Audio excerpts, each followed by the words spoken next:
మీ మోకాల నొప్పులకు ఎటువంటి సర్జరీ లేకుండా ఎపియాన్ పెయిన్ క్లినిక్ అందిస్తున్న అత్యాధునిక చికిత్స. డెలివరీస్ విషయానికి వచ్చేటప్పుడు నార్మల్ డెలివరీ అవ్వడమే చాలా మంచిది అనేది ఉన్నటువంటి ప్రచారం. అయితే ఇప్పుడు ఏమంటున్నారంటే రెండు వాదనలు వినిపిస్తున్నాయి. నార్మల్ డెలివరీ కూడా ఇబ్బందే కలుగజేస్తుంది లేడీస్కి. నార్మల్ డెలివరీ చేసేటప్పుడు పెల్విక్ మజిల్స్ అన్నీ లూజ్ అయిపోతూ ఉంటాయి. సో వాళ్ళకు కూడా బ్యాక్ పెయిన్ వస్తూ ఉంటుంది, వెజైనా లూజ్ అయిపోతుంది, తర్వాత సెక్షువల్ లైఫ్ అంతా కూడా ఇబ్బందిగా అనిపిస్తుంది. కాబట్టి సిజేరియన్కి వెళ్ళిపోదామని అనుకుంటున్నారు. ఇది ఎంతవరకు వాస్తవం అంటారు? వీళ్ళు కొత్త కాన్సెప్ట్ కనుక్కున్నారు. అనాది కాలంలో నుంచి కొన్ని వేల కోట్ల సంవత్సరాల నుంచి నార్మల్ డెలివరీసే అయినాయి. సర్జరీస్ ఎప్పటి నుంచి అవుతున్నాయి? కొన్ని సంవత్సరాల నుంచి అవుతున్నాయి. అవి ఎందుకు అవుతున్నాయి? మదర్కి ఏదైనా లైఫ్ థ్రెటనింగ్ ప్రాబ్లం ఉంటే, బేబీకి ఏదైనా లైఫ్ థ్రెటనింగ్ ప్రాబ్లం ఉంటే చేయాల్సిన ప్రొసీజర్ని ఇంత క్యాజువల్గా అడాప్ట్ చేసేసుకుంటారని నేను కూడా ఎప్పుడు అనుకోలేదు. లాస్ట్ 5 ఏళ్ల నుంచే ఈ పిచ్చి బాగా ముదిరిపోయింది. ఇది పిచ్చే తప్పితే వాస్తవత్వం లేదు. ఎందుకంటే పాతకాలంలో కూడా 10 మంది పిల్లల్ని కన్నారు. ఎలా కన్నారమ్మా? అంత లూజ్ అయిపోయి, అంత వేస్ట్ అయిపోయి, అంత పనికి రాకుండా అయిపోతే 10 మందిని ఎలా కంటారు చెప్పండి? ఉమెన్ సెక్షువలీ అట్రాక్టివ్గా ఉండి మంచిగా ఉంటేనే కదా 10th చైల్డ్ అనేది వస్తుంది. లేకపోతే చెట్టుకు పుట్టుకు పుడతారా ఏంటి? ఏ వరాలు ఎవరు ఇవ్వరు. హస్బెండ్తో కాపురం చేస్తేనే ప్రెగ్నెన్సీస్ వస్తాయి. అలాంటప్పుడు అది ఎంత పెద్ద అపోహ. దాన్ని ఎలా వీళ్ళు అనవసరంగా లిఫ్ట్ చేస్తున్నారు? It's a wrong concept. It's a wrong concept. Actually when you deliver normally నీకు బాడీకి ఇంకా ఈజ్ ఆఫ్ రికవరీ ఉంటుంది. అండ్ ఈజ్ ఆఫ్ రికవరీతో పాటు నువ్వు చేసుకోవాల్సిన మినిమల్ ఎక్సర్సైజెస్ చేసుకుని జాగ్రత్తగా ఉండి మంచి వైటమిన్స్ తీసుకొని, ఇప్పుడు ఏజ్ ఎక్కువ ఉంటున్నారు కాబట్టి, యంగ్గా ఉంటే నీకు ఆ పరిస్థితి కూడా ఏం లేదు. నీ ఏజే నిన్ను ప్రొటెక్ట్ చేస్తుంది. ఇప్పుడు హయ్యర్ ఏజెస్లో డెలివరీ అవుతున్నారు కాబట్టి నువ్వు తీసుకోవాల్సిన వ్యాయామం కానీ, ఎక్సర్సైజెస్ కానీ, డయట్ కానీ, మంచి వైటమిన్స్ కానీ తీసుకుంటే నీ రికవరీ కూడా బాగుంటుంది. You can also have multiple children and you can also have a very active sexual life. అసలు దేనికి భయపడాల్సిన అవసరం లేదు. అండ్ సమాజంలో అపోహలకి ఉన్నంత ప్రామినెన్స్ చిట్ చాట్కి, టాక్స్కి అండ్ గాసిప్కి ఉన్నంత ఇంట్రెస్ట్ దేనికి ఉండదు. ఈ గాసిప్ అనేది చాలా తప్పు. ఏదన్నా అవసరం ఉంటే మీరు బట్టల గురించో నగల గురించో మాట్లాడుకోవాలి, కానీ ఈ ఆడవాళ్ళు కూర్చొని సెక్షన్ల గురించి, నార్మల్ డెలివరీల గురించి, దాని రికవరీ గురించి చదువురాని వాళ్ళు మాట్లాడితే ఎంత బ్యాడ్గా ఉంటుంది. సో ప్రపంచం అంతా టాపిక్లు తక్కువైపోయినాయి సోది చెప్పుకోవడానికి. ఇలాంటి టాపిక్ల మీద సోది చెప్పి అందరినీ పక్కదారి పట్టిస్తున్నారు. వీళ్ళు ఎట్లాగో పక్కదారి పడతారు, వేరే వాళ్ళని కూడా పక్కదారి పట్టించాలని చూస్తున్నారు. కానీ అది నిజం కాదు. సో ఇప్పుడు నార్మల్ డెలివరీ చేసుకోవాలనుకునే వాళ్ళకు కూడా ఆ పెయిన్స్ ఎవరైతే తట్టుకోలేకపోతున్నారో, సో పెయిన్ రెడ్యూస్ చేయడానికి కోసం కూడా ఒక ఇంజెక్షన్ ఇస్తున్నారు అని అంటున్నారు. సో ఇలా తీసుకోవటం ఎంతవరకు కరెక్ట్ అంటారు? బేసిక్గా పెయిన్ ఆఫ్ డెలివరీ ఎప్పుడూ మారలేదు. ఎప్పుడూ మారలేదు. కొన్ని కోట్ల సంవత్సరాల నుంచి అదే డెలివరీ, అదే పెయిన్. కానీ ఆడవాళ్ల పర్సెప్షన్ మారింది. ఇంతకుముందు అసలు లేబర్ పెయిన్ వస్తుందని చెప్తే కూడా అవునా, సరే, ఓకే, వెళ్ళిపోతారు అంతే. అంటే వాళ్ళకి అదేంటో తెలీదు. ఎవరు వాళ్ళకి బ్రెయిన్ వాష్ చేయలేదు. వచ్చినప్పుడు నొప్పులు అయిపోయినాయి, డెలివరీ అయిపోయింది, వెళ్ళిపోయారు. నొప్పి ఉండేనా అంటే మీరు చెప్పినారు కదా బాగుంటుందని, ఏదో ఉండింది, అయిపోయింది. ఇదే ఎక్స్ప్రెషన్. దానికి ఇంపార్టెన్స్ ఎవరు ఇవ్వలేదు. వాళ్ళని లేబర్ పెయిన్లో నేను అడిగాను. 25 సంవత్సరాల నుంచి డెలివరీలు చేస్తున్నాను నేను. 20 ఏళ్ల ముందు, 15 ఏళ్ల ముందు, 10 ఏళ్ల ముందనే చూసుకో. నీకు లేబర్ పెయిన్లో ఎవరైనా అడిగితే నొప్పి ఎక్కువగా ఉందమ్మా అంటే తట్టుకుంటానమ్మా, ఏం కాదు, అయిపోద్దిగా, ఇంతసేపు అవుద్ది. ఇది అడిగే క్వశ్చన్. ఇప్పుడు ఇంట్లో నుంచి బయలుదేరతాలే, అప్పటి నుంచి మొదలు పెడతారు. My wife is in labour, she's having severe pain. ఏది వన్ ఫింగరే. సో పెయిన్ అనేది వాళ్ళు పెయిన్లో ఎడ్యుకేషన్ తీసుకున్నారు. అన్ఎడ్యుకేటెడ్ పీపుల్ పెయిన్కి ఇంపార్టెన్సే ఇవ్వలేదు.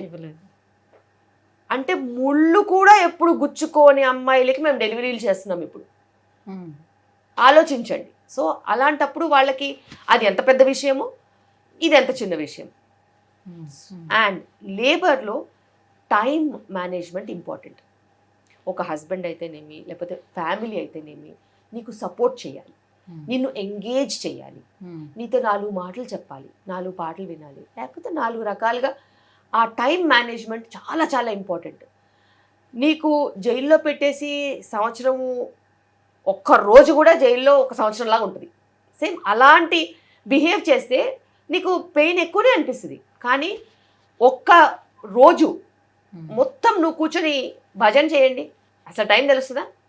ఓవర్ నైట్ చేస్తారు కదా భజనలు, రాత్రంతా చేస్తారు, ఎప్పుడు తెల్లారుతో తెలియదు, అవునా? So it is all about engaging time management. ఆ టైం మేనేజ్మెంట్కి సరైన సపోర్ట్ ఉంటే ప్రతి ఉమెన్ డెలివరీ అయ్యే ఛాన్స్ ఉంటుంది, నార్మల్ డెలివరీ అయ్యే ఛాన్స్ ఉంటుంది. అండ్ ఇంకా పెయిన్ మేనేజ్మెంట్ అంటారా, చాలా చాలా చాలా ఒక స్ప్రెడ్డే ఉంది.